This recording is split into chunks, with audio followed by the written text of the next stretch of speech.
Halo semuanya, berikut ini adalah 4 Minute episode yang kedua. Setelah melakukan operasi, Dr. Time diberitahu oleh perawatnya bahwa pasiennya tidak mau makan ataupun tidur. Lalu saat Dr. Time menemuinya, dia berkata bahwa sebelumnya anaknya telah berhutang. Sehingga setiap hari dia didatangi oleh penagih hutang yang akhirnya bunuh diri. Setelah meresepkan obat, Dr. Kemp segera keluar dari ruangan itu. Sekilas dia melihat karangan bunga yang sebelumnya dikirim oleh Grit. Lalu dia teringat saat bertabrakan dengannya.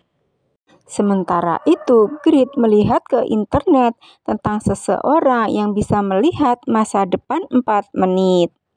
Saat itu, Dom berkata kepada Pat, sebelumnya dia melihat Titel berdebat dengan View. Lalu, Pat mengatakan hal itu kepada Titel. Karena marah, Titel segera memanggil Dom. Dia mengatakan agar tidak mencampuri urusannya. Malam harinya, Titel menghubungi Grit dan dia meminta bantuannya. Setelah bertemu, Titel memberitahu Grit bahwa dia menyembunyikan View. Saat itu, Grit sedikit terkejut karena ternyata Titel membuat Dom menjadi pingsan. Dia akan membawanya ke rumah sakit, tetapi Titel menolaknya dan bahkan dia melukainya. Karena berusaha melawan Titel, sehingga dia harus dirawat di rumah sakit. Saat itu dahinya terluka, lalu Dr. Time akan menjahitnya. Pada saat Dr. Time berada di dekatnya, Grit merasa canggung.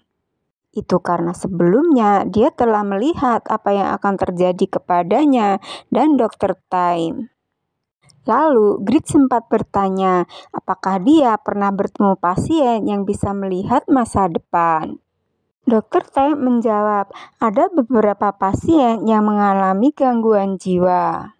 Sementara itu, seorang polisi akhirnya menemukan sebuah bukti pembunuhan. Berikutnya, Titel terlihat marah kepada Grit karena dianggap mengkhianatinya. Lalu Titel mencoba untuk menyakiti Grit. Tepat pada saat itu, Dr. Time datang membantunya. Saat itu, Dr. Time berkata bahwa dia kebetulan lewat di tempat itu. Padahal sebenarnya dia memang sengaja untuk mendekati Grit.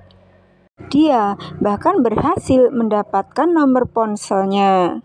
Di sisi lain, Korn mendapatkan masalah. Ada seseorang yang meretas tempat judi online. Lalu Korn berkata kepada Pak Saman bahwa dia akan mengurusnya. Dia menemui seseorang dengan cara menyenangkannya agar dia mendapatkan informasi. Selanjutnya petugas polisi menemui Tongkla.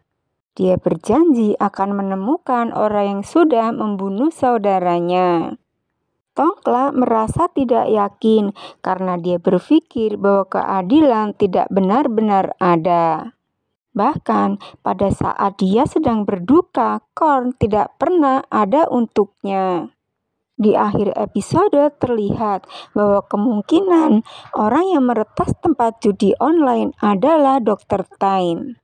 Demikianlah 4 Minute episode yang kedua. Maaf kalau banyak kekurangan.